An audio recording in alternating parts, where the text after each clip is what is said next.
السلام ورحمۃ اللہ۔ یہ صاحب کا سوال ہے کہ ایک امام صاحب نے کہا کہ اعلیٰ حضرت نے فتاوی رضویہ شریف میں انڈیا کو دارالاسلام کہا ہے، اس بنیاد پر یہاں انٹرسٹ لینا حرام ہے، لیکن آپ نے انٹرسٹ لے سکتے ہیں ایسا کہا ہے۔ ایک سوال میں اس مسئلے پر رہنمائی فرمائیں۔ مولانا نے ایک بات صحیح کہی ہے آپ کے امام صاحب نے، اور دوسری بات غلط کہی ہے، غالباً وہ دوسری بات ان کی کم علمی کے بنا پر انہوں نے ایسی کہی ہے۔ دیکھیے اعلیٰ حضرت کا جو رسالہ ہے اعلام الاعلام بان ہندوستان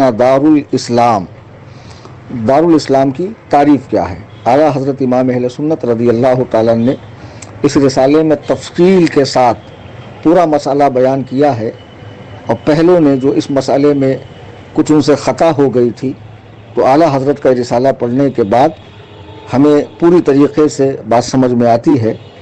جو اللہ تعالیٰ نے وہ علوم اعلیٰ حضرت کے سینے پر منکشف فرمائے تھے جو ان سے پہلے کے بہت سے بزرگوں کو اللہ نے عطا نہیں فرمائے۔ بہرحال میں اس مسئلے میں نہیں جانا چاہتا ہوں، ورنہ پھر ایک نئی بحث چھڑ جائے گی۔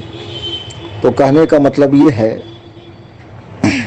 کہ اعلیٰ حضرت امام اہل سنت نے جو ہندوستان کو دارالاسلام لکھا ہے تو واقعتاً ہندوستان دارالاسلام ہے۔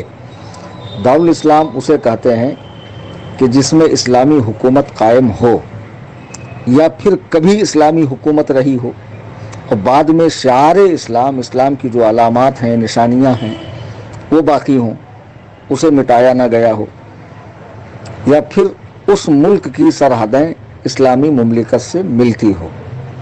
یہ تین طرح سے دارالاسلام کہلایا جاتا ہے۔ تو کیا ہندوستان میں مغلوں نے، غزنویوں نے، غوریوں نے، خلجیوں نے، کئی اسلامی بادشاہوں نے راج نہیں کیا ہے؟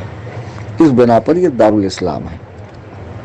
اب کہنے والا کہے گا کہ بھئی جب دارالاسلام ہے تو پھر یہاں کے کافر حربی تو ہے نہیں، چونکہ دارالاسلام میں رہنے والا کافر ذمی ہوتا ہے یا کافر مستامن ہوتا ہے۔ کافر کی تین قسمیں ہیں، کافر حربی، مستامن اور ذمی۔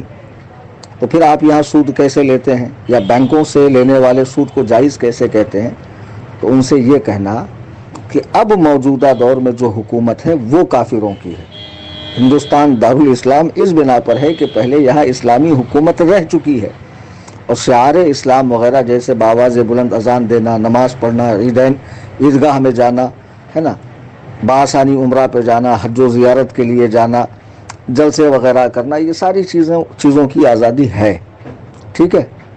اور اب یہاں جو کافر ہے، کافر کی تین قسمیں ہوتی ہیں۔ ایک ہے کافر ذمی۔ کافر ذمی اسے کہتے ہیں کہ جو اسلامی حکومت میں رہ رہا ہو، ٹیکس دے کر، جزیہ دے کر، ٹیکس دے کر رہ رہا ہو، اسے کہتے ہیں کافر ذمی۔ تو ہندوستان میں ابھی حکومت مسلمانوں کی ہے نہیں ہے، کافروں کی ہے۔ اور کافر مستامن وہ کہ جو دارالاسلام میں رہ رہا ہو، بنا ٹیکس دیے مسلمانوں نے اسے امان دی ہو، پناہ دی ہو، لیکن اس سے ٹیکس نہ لیا جاتا ہو، اسے کہتے ہیں کافر مستامن۔ تو مستامن اور ذمی دونوں سے جو ہے نا سود نہیں لے سکتے ہیں۔ اب ہندوستان کے کافر یہ دونوں قسموں میں سے نہیں ہے۔ تو اب جن امام صاحب نے کہا ہے ان سے پوچھئے کہ پھر قسمیں تو تین ہی ہے، حربی، ذمی، مستامن، تو نہ وہ مستامن ہے نہ ذمی ہے، تو پھر کیا ہے؟ تو لازمی بات ہے کہ یہاں کے کافر حربی ہے، اور کافر حربی سے آپ سود لے سکتے ہیں، ٹھیک ہے، نفع اٹھا سکتے ہیں یہاں کی بینک وغیرہ سے۔